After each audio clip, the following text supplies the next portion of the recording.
महाराज जी, अभी 2-3 दिवस पूर्व गणेश चतुर्थी गई है। गणेश चतुर्थी की धूम है। उत्तराखंड में चारों तरफ धूम मची हुई है। गणपति बप्पा मोरया के नाम से जयकारे खूब चल रहे हैं। तो मेरी एक जिज्ञासा ये थी कि जब हम हरिद्वार जैसी जगह रहते हैं, हम नॉर्थ में रहने वाले हैं, तो गणेश चतुर्थी पर्व है महाराष्ट्र का। तो जहाँ का पर्व है वहाँ हर्षोल्लास से मनाया जाना चाहिए और हमें भी मनाना चाहिए।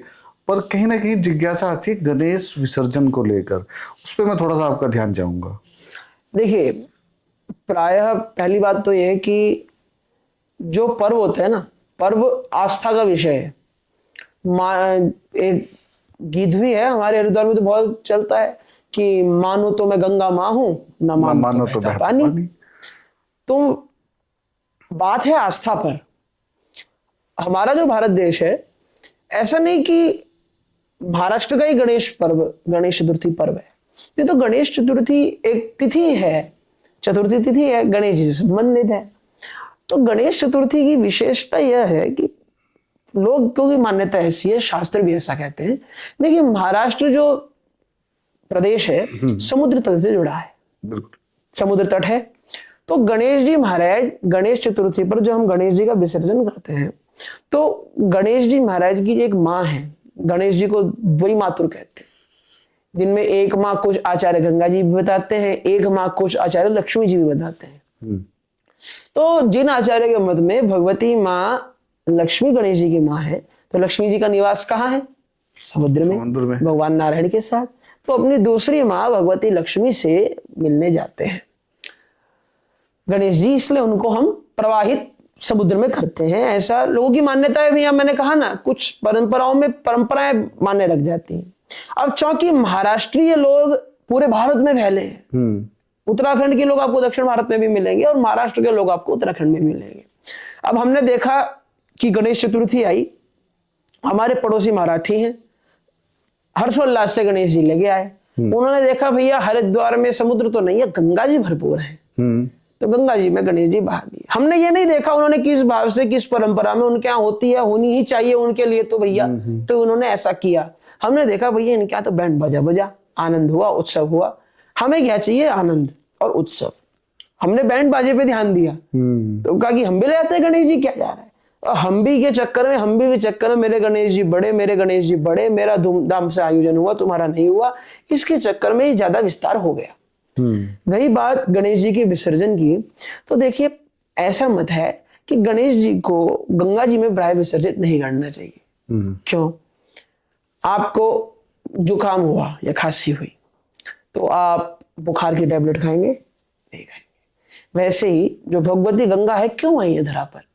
भागवत जी में कपिल मुनि कहते हैं कि यह जल स्पर्श मात्रेण ब्रह्मदंड हतापि सगरात्मजादिवम जग्मु केवलम देहम स्मृति। सगर पुत्रों ने कपिल मुनि को अपमानित किया था। कपिल मुनि की क्रोध की दृष्टि से नहीं, केवल ब्राह्मण को अपमानित करने से भस्म हो गए। तो दिव्य माता गंगा यदि आकर अपना जल इनको स्पर्शित कर दे तो ये मुक्त हो जाएंगे। तो उनको गंगा जी को स्पर्श करने पर मात्र से वह मुक्त हो गए। गंगा जी आई है पापियों के पाप तारने के लिए या गणेश जी को ले जाने के लिए? ये विचार हमें खुद करना चाहिए। समुद्र में क्यों प्रभाव होता है मैंने आपको बताया। अब कुतर्की तो ये भी कह सकते हैं भैया गंगा जी भी तो पहुंच रही है समुद्र, उनमें बहते बहते हमारे गणेश जी भी चले जाएं। देखो भैया, जो समर्थ हैं वो दिल्ली जाएंगे तो फ्लाइट से जाएंगे, जो समर्थ नहीं है बेचारे बस से जाएंगे। हमारे गणेश जी महाराज को समुद्र में जिनकी परंपरा है वो प्रवाहित करें, परंतु किसी की परंपरा और धर्म को देखकर मजाक समझकर हम अपने आनंद और उत्सव के लिए धर्म को नहीं करें। मैंने कहा ना, आज का जो धर्म है वो मनाने से ज्यादा दिखाने का है। तो इतना भी ना दिखा दे कि वो मनाना ही ना रहे और दिखाना अधिक हो जाए। हमें धर्म उतना करना चाहिए। मैं सारी बात का एक निष्कर्ष दूंगा, जिसकी जो मान्यता है, जो मन में आ रहा है, जो अच्छा लग रहा है। देखिए, भगवान भाव के होते हैं। हमारे बापा को, हमारा भाव यह है कि हमारे बापा को पसंद है हम गंगा जी से बहाएं, ठीक है, लोगों की ऐसी मान्यता है। परंतु मेरा यही कहना है, भगवान ने श्रीमद् भगवद गीता में एक बात कही है, 16वें अध्याय के 23वें और 24वें श्लोक में, यह शास्त्रविद मुत्सृज्य वर्तते कामकारत न सिद्धिम वाप्नोति न सुखम न परांगति तस्मात् शास्त्रम प्रमाणम ते कार्याकार व्यवस्थितो ज्ञात्वा शास्त्र विधानोक्तम कर्म कर्तुम इहार्हसि। कलयुग के प्राणियों के लिए नहीं, समस्त प्राणियों के लिए शास्त्र प्रमाण है। जो शास्त्र को छोड़कर मनमाने ढंग से जीवन जीता है वो ना इस लोक में आनंद को प्राप्त करता है ना परलोक को। पहली बात।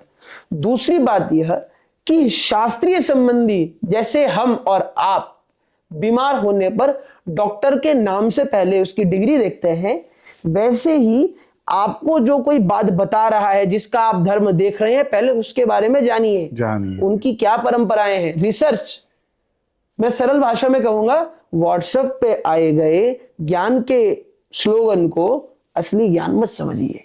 सुंदर। उसे आप ज्ञान ठीक है पर वही वास्तविक ज्ञान है, this is not even possible.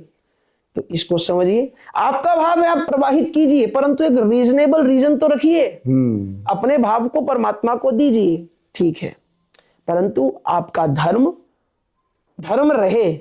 आपके धर्म से यदि ठाकुर जी का, प्रभु का अपमान हो रहा है, फिर वो अधर्म है। वैसा कीजिए जिससे भगवान प्रसन्न रहे। ये इसका उत्तर है। गणेश विसर्जन को लेकर आपने बहुत सहज भाव और सरलता के साथ जो समझाया है, निश्चित रूप से वो दर्शकों को समझ में आएगा। तो अभी आज का संवाद बहुत अच्छा रहा। हमने भागवत चर्चा की, अनेक विषयों को हमने इसमें संजोया।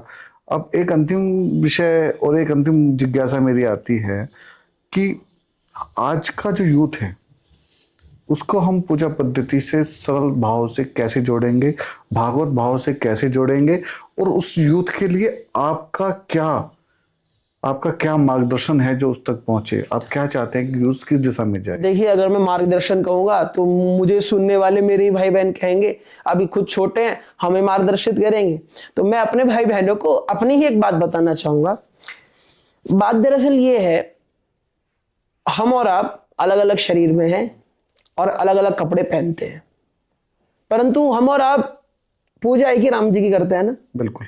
हाँ, ठीक वैसे ही आप चाहे धर्म करें, जो भी कार्य करें, डॉक्टर बने, आईएएस बने, इंजीनियर बने, आईपीएस बने, आप कुछ भी बने, मन से आपको सनातनी भारतीय रहना पड़ेगा। बहुत सुंदर, बहुत सुंदर। नित्य कर्म करें, सनातनी भारत बन रहे, कम से कम अपनी परंपरा का निर्वाह आप करें। भारतीय तो हो। आप विदेश में जाएंगे, आप अंग्रेजी बोलते हैं, विदेशी भारत में आके हिंदी नहीं बोलता। बिल्कुल। आप अपनी भाषा का परित्याग मत कीजिए, आप दूसरों को प्रेरित कीजिए कि वो आपकी भाषा सीखें। क्यों? पहले आप ही अपनी भाषा को छोड़कर यदि किसी अन्य भाषा का प्रयोग करेंगे, ऐसा नहीं निषेध कर रहे, प्रयोग करना चाहिए, आवश्यक है, परंतु ये चाहिए कि आप मूल से सनातनी रहे। और इस कार्य को हमारे भारतीय युवा तब कर पाएंगे जब, देखिए, पौधा और पुष्प उतना अच्छा खिलेगा जितना माली उसकी अच्छी रक्षा करेगा। बहुत सुंदर। जितना संस्कार माता पिता और दादी दादा से मिलेंगे, जितना वो सुनेंगे बड़ों की, वृद्धश्रवाः वेद कहते हैं कि लोग वृद्धों को सुनने वाले हैं, उनका जितना अनुभव लेंगे। क्योंकि मैं एक बात कहकर अब संवाद को विराम दूंगा।